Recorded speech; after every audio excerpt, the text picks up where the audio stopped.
O filósofo que falaremos hoje é alguém cujo conceito de Deus inspirou ninguém mais, ninguém menos do que Albert Einstein. Quando perguntado se acreditava em Deus, Einstein disse que acreditava no Deus de Spinoza. Este é o grande filósofo que trataremos hoje, Baruch de Spinoza, mais tarde conhecido como Benedictus de Spinoza, que é a forma do seu nome em latim. O Spinoza foi um filósofo holandês que viveu entre 1632 e 1677. Ele também foi um dos pioneiros do iluminismo e também foi um forte crítico da Bíblia, sendo considerado um dos grandes racionalistas do século XVII. Aliás, é curioso notar que apesar de Deus ocupar um papel central dentro da sua filosofia, e a gente vai ver isso bem a fundo, ele ainda assim foi excomungado da comunidade judaica da Holanda, da qual fazia parte, e, como se não bastasse, a própria Igreja Católica também proibiu a leitura dos seus livros. Olha, o Spinoza ele era um cientista, filósofo e matemático e, como todos os filósofos desta série, foi um pensador radical, um racionalista que, certo ou errado nas suas ideias, não importa, marcou o seu tempo. O Spinoza fazia parte da comunidade luso-judaica em Amsterdã, da qual ele foi excomungado ainda jovem, como a gente falou, ele era um meio rebelde.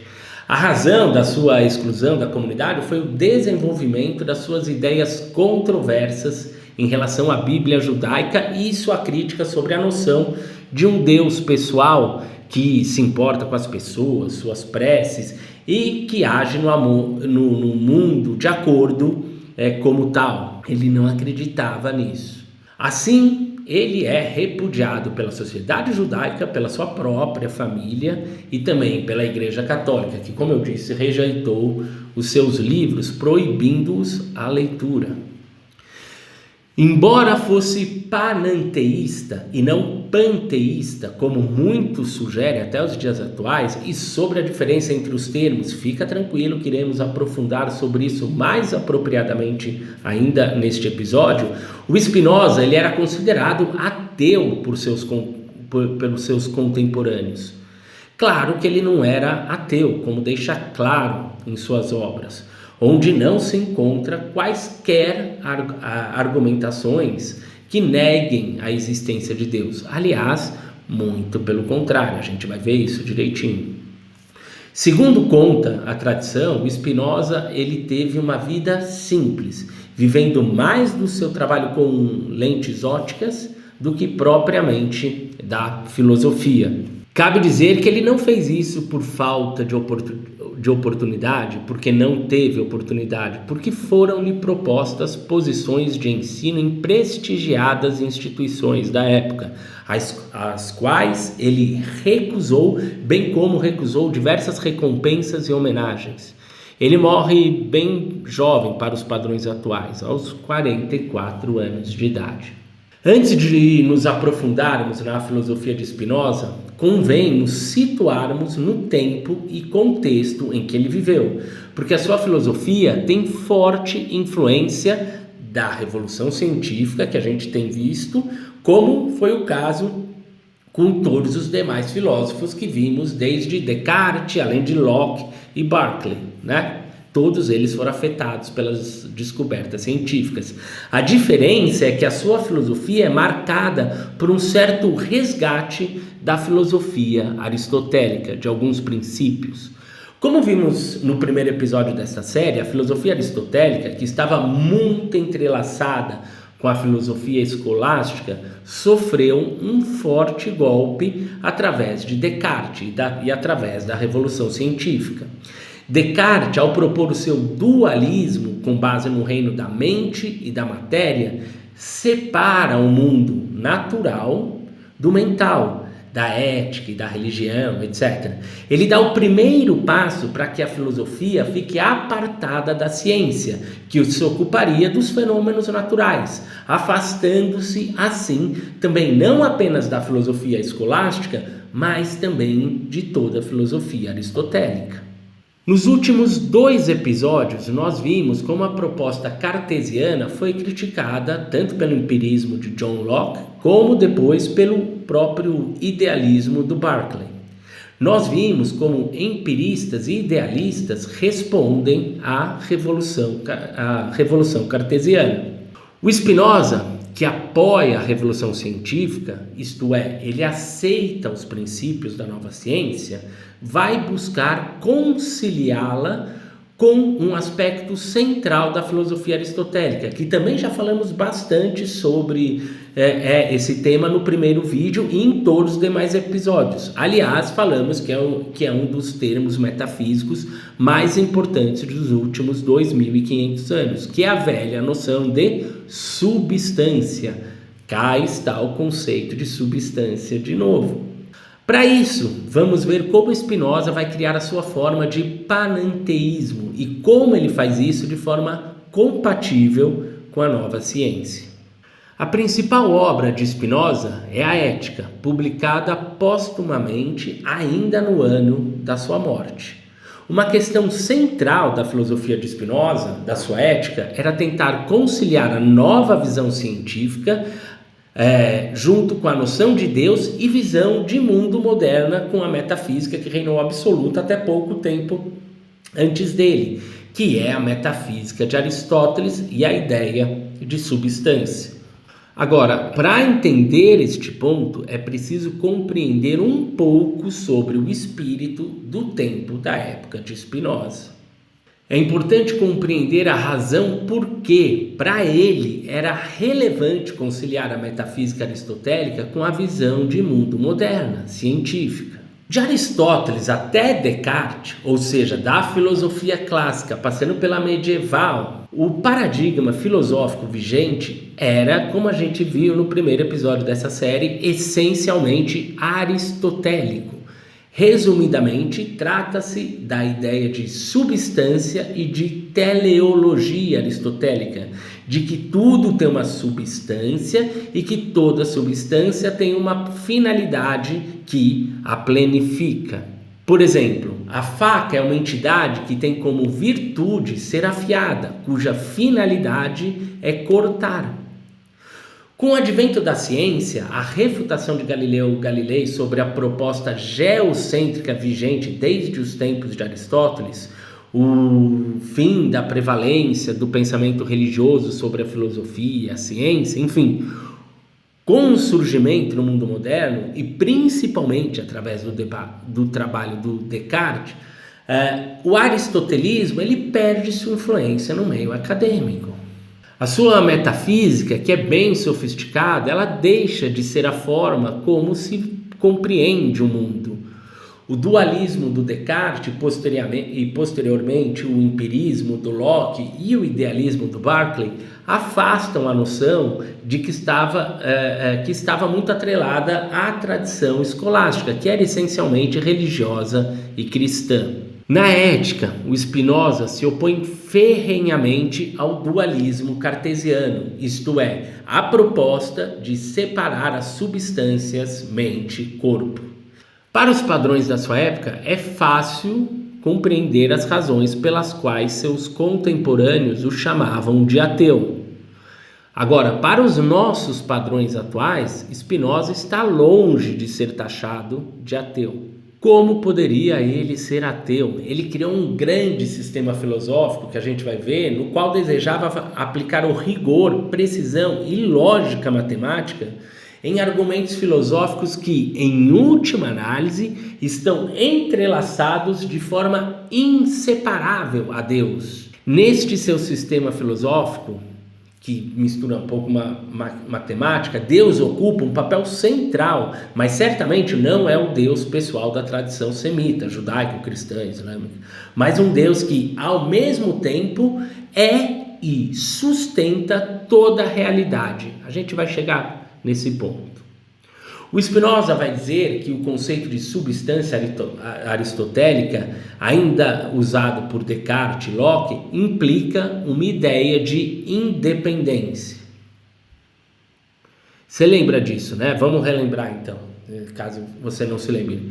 O conceito de substância primária é o seguinte: é a coisa que existe por si mesma, de forma primária, sobre a qual todos os demais acidentes, como tamanho, cor de pele, daquela substância se sustentam.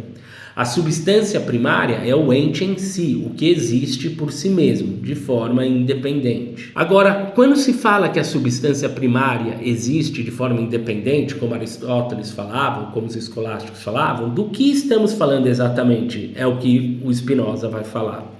Porque todas as coisas existentes no mundo, elas parecem depender de outras coisas para continuarem a existir. Existe algo que existe sozinho? A gente poderia estar aqui se não fosse a biosfera, e existiria a biosfera sem o Sol, e existiria Sol sem elementos químicos. É por isso que, para Spinoza, não pode haver uma substância primária que seja dependente de algo.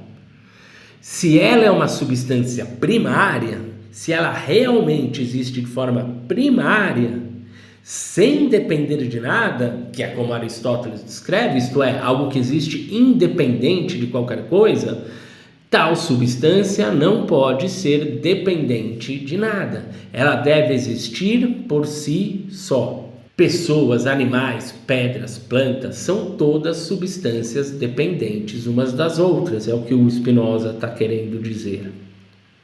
Assim, não nos é possível identificar elementos na natureza que são totalmente independentes, ou seja, elementos que continuariam a existir de forma independente se tudo mais deixasse de existir. Parece que tudo está conectado. Este é o ponto de Spinoza.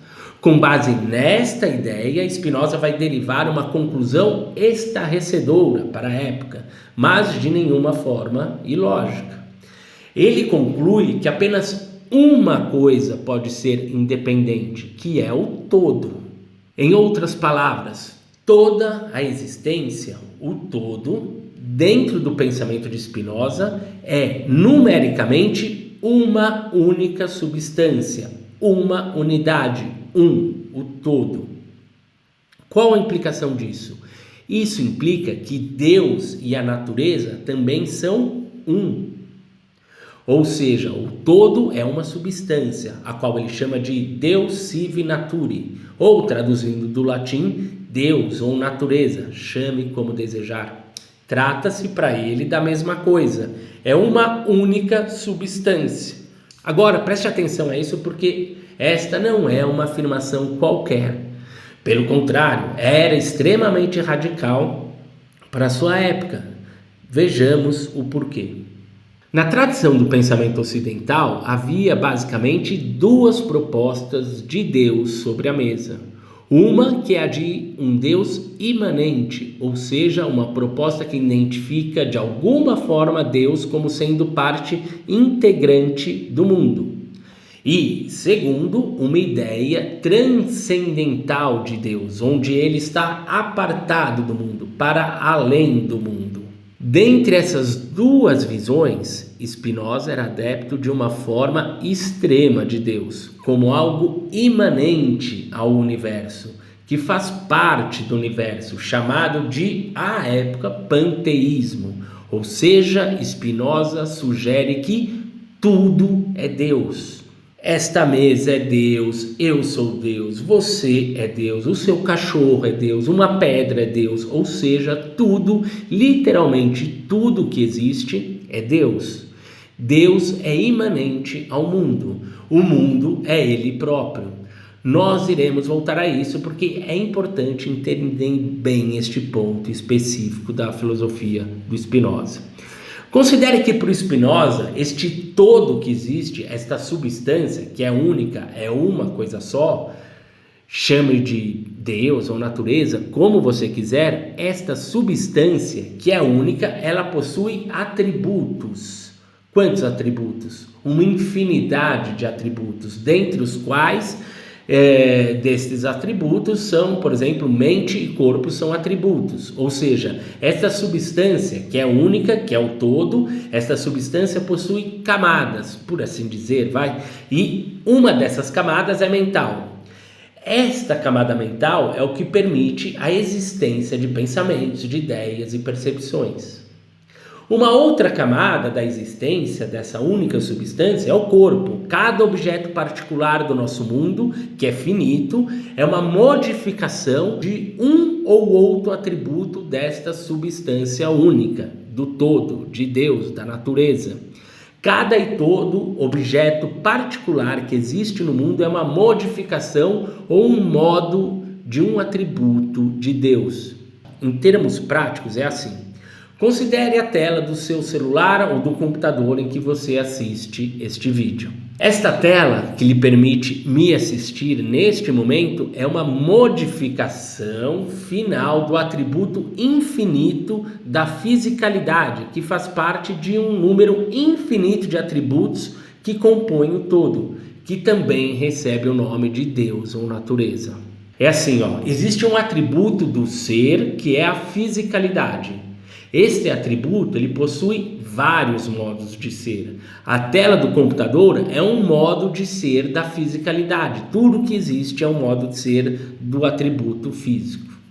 Todo e cada objeto particular que existe no mundo é um modo de ser finito, limitado, de um atributo infinito da substância do todo. Eu, por exemplo, sou um modo, ou correto seria dizer mais de um modo, dois modos, um modo finito mental dentro de uma mente infinita, que é um traço de Deus, uma camada da substância, e meu corpo é um outro modo finito do atributo materialidade, que é infinita em Deus, que é o próprio Deus. É como se Deus fosse o absoluto de cada coisa que existe. Cada coisa que existe é uma instância relativa de um atributo absoluto de Deus. Isso é o que na época de Spinoza chamava de panteísmo. Agora aqui a gente vai entrar no termo, porque cabe fazer uma distinção entre dois termos que são muito similares, mas que possuem conotações completamente divergentes e que levam muitas pessoas à confusão. O termo é famoso fora do campo filosófico por conta de uma frase do Einstein, que eu falei no começo. Quando ele perguntado se acreditava em Deus, ele respondeu que o meu Deus é o Deus de Spinoza. Então, muita gente associa Einstein e o próprio Spinoza ao panteísmo, muitos igualando Deus à natureza. Acontece que o panteísmo, desta forma que muitos compreendem hoje, não era a forma como Spinoza e Einstein viam a coisa.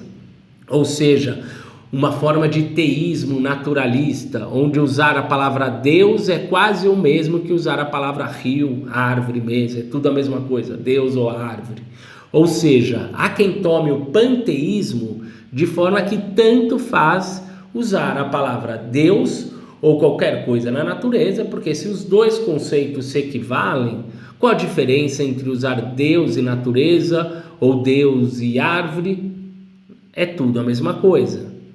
Não é que o conceito de panteísmo não exista, ele existe, mas não é o que Spinoza tinha em mente. Por isso, depois de algum tempo, fez-se necessária a distinção entre panteísmo e panenteísmo. Vamos entender a diferença entre as duas propostas, para ficar bem claro este ponto. O que é o panteísmo? O panteísmo é uma corrente filosófica que assume que Deus é a natureza, o universo.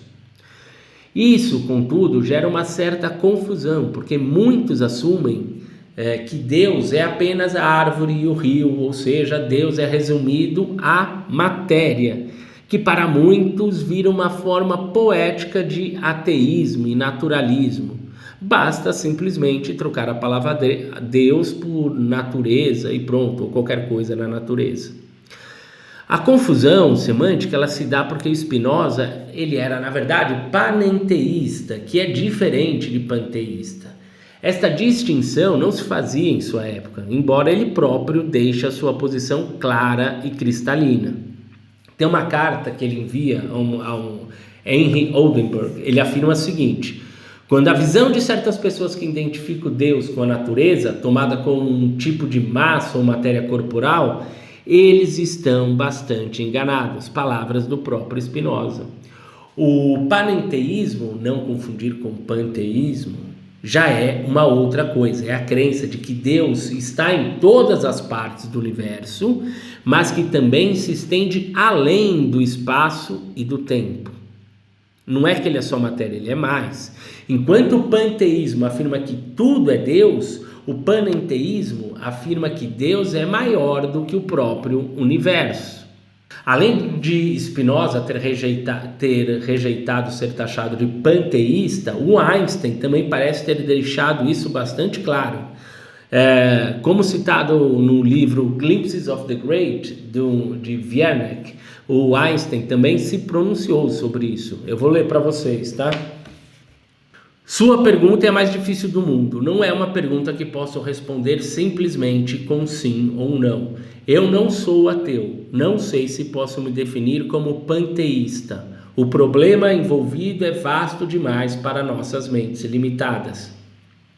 Não posso responder com uma parábola? A mente humana, não importa o quão altamente treinada, não pode compreender o universo. Estamos na posição de uma criança pequena entrando em uma enorme biblioteca, cujas paredes estão cobertas até o teto com livros em muitos idiomas diferentes. A criança sabe que alguém deve ter escrito aqueles livros, não sabe quem ou como, não entende os idiomas em que estão escritos. A criança nota um plano definido na disposição dos livros, uma ordem misteriosa que ela não compreende, mas apenas suspeita vagamente. Essa, parece-me, é a atitude da mente humana, mesmo a maior e mais culta para com Deus. Vemos um universo maravilhosamente organizado, obedecendo a certas leis, mas entendemos as leis apenas vagamente. Nossas mentes limitadas não podem compreender a força misteriosa que influencia as constelações.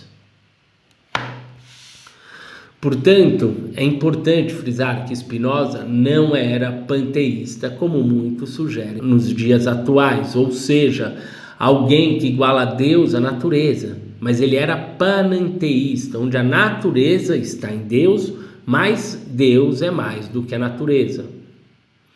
Essa distinção entre os termos, ela foi feita apenas um século depois da sua morte, entre panteísmo e panenteísmo, na Alemanha, durante a época do idealismo alemão, onde a questão sobre o Spinoza ser ou não ateu foi muito discutida.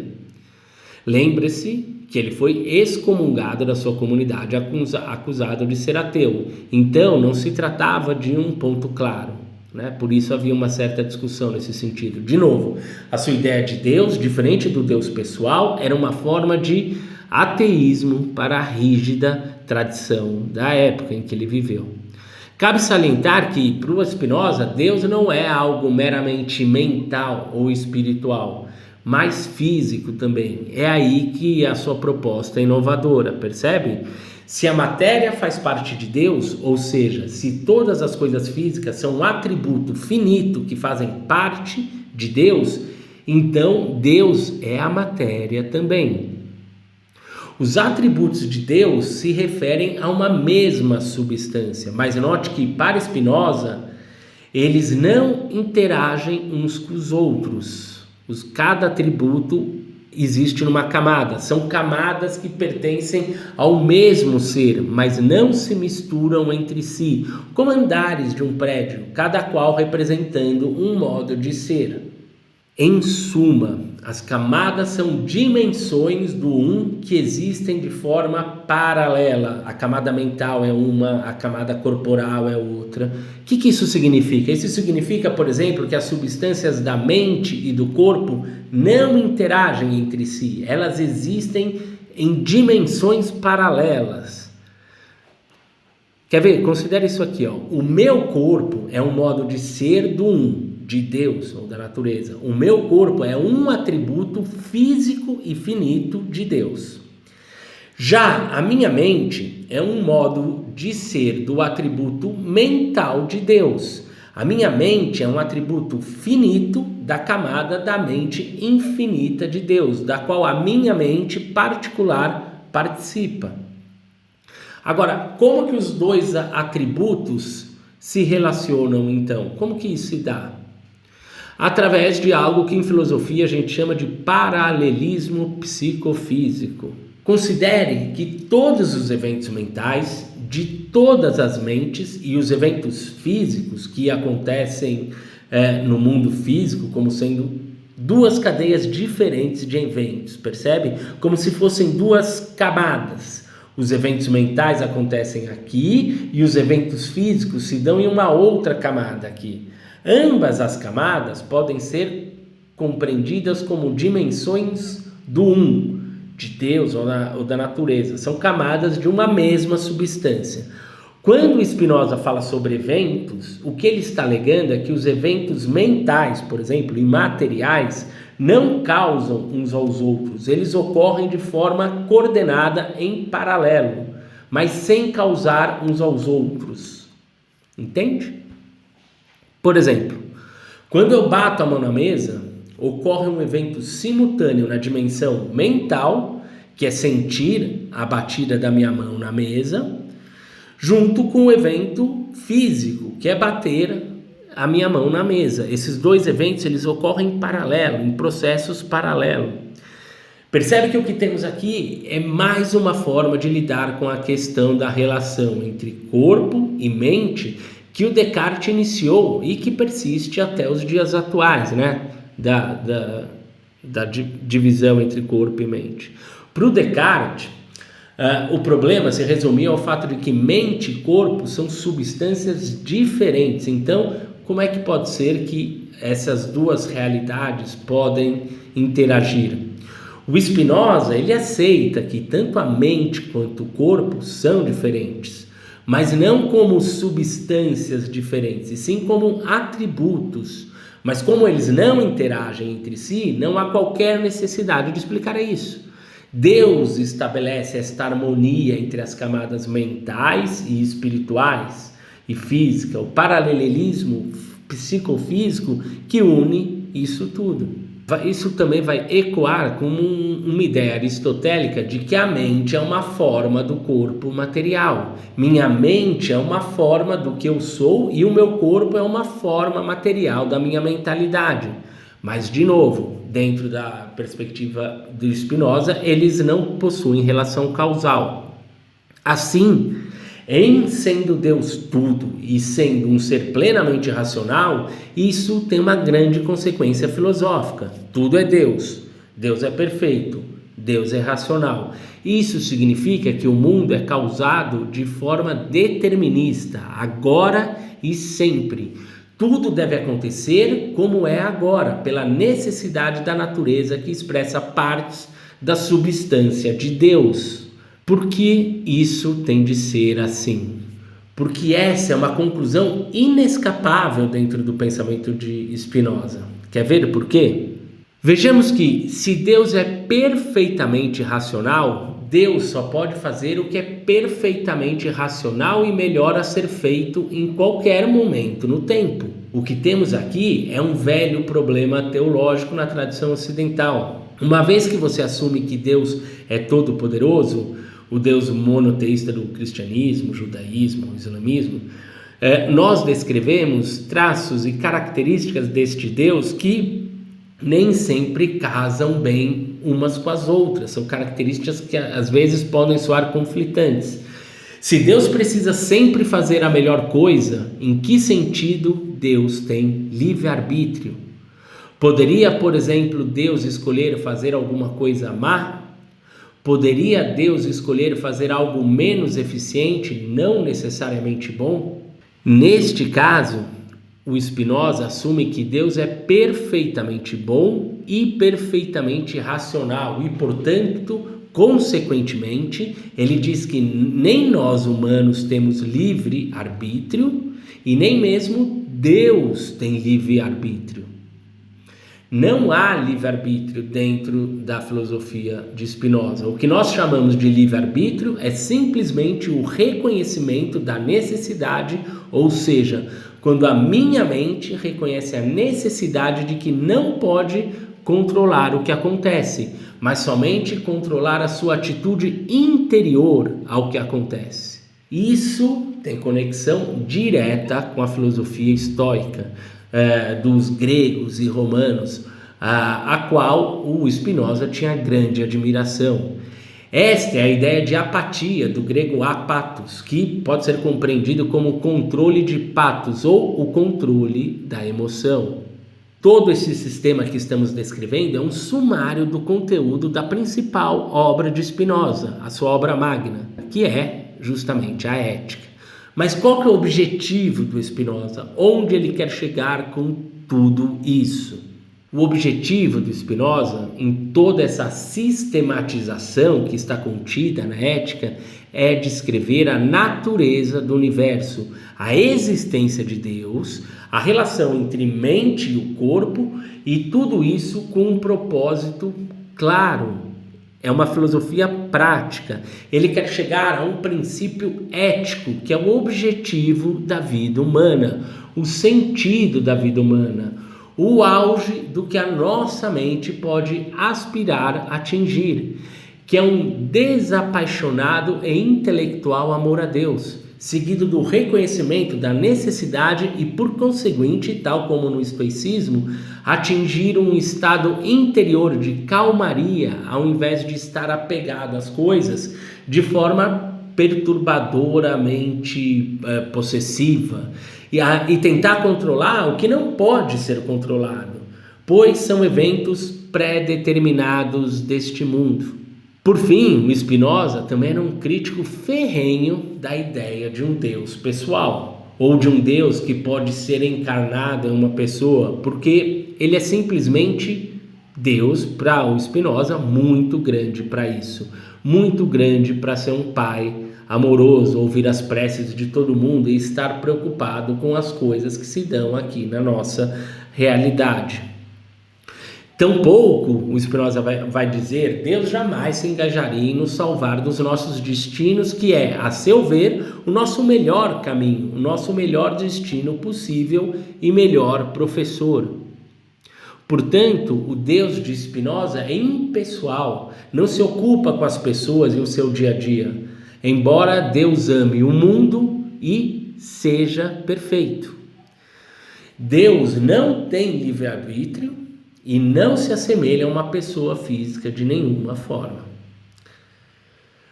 Este complexo sistema filosófico do Spinoza tem, por fim, uma finalidade prática, que é amar a Deus, reconhecer a necessidade das coisas acontecerem como acontecem, reconhecer a inviabilidade do livre-arbítrio, tanto do homem como do próprio Deus, e, portanto, da ingênua pretensão humana de controlar toda a situação.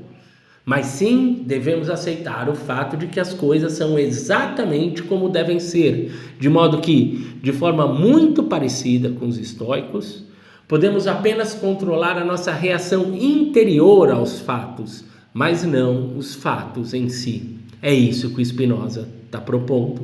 Ou seja, a ética trata de um grande sistema filosófico complexo, mas que não perde de vista em nenhum momento a sua aplicação prática. Jamais. É uma filosofia extremamente prática. Então é isso que a gente tinha para falar do Spinoza. É um filósofo complexo, a sua leitura é complexa, porque ele tenta dar um rigor matemático às suas ideias, mas são pensadores radicais que influenciaram a sua época, e é isso que a gente está mostrando aqui. Então fica com a gente, no próximo vídeo a gente volta com mais conteúdo sobre uma breve história das ideias modernas.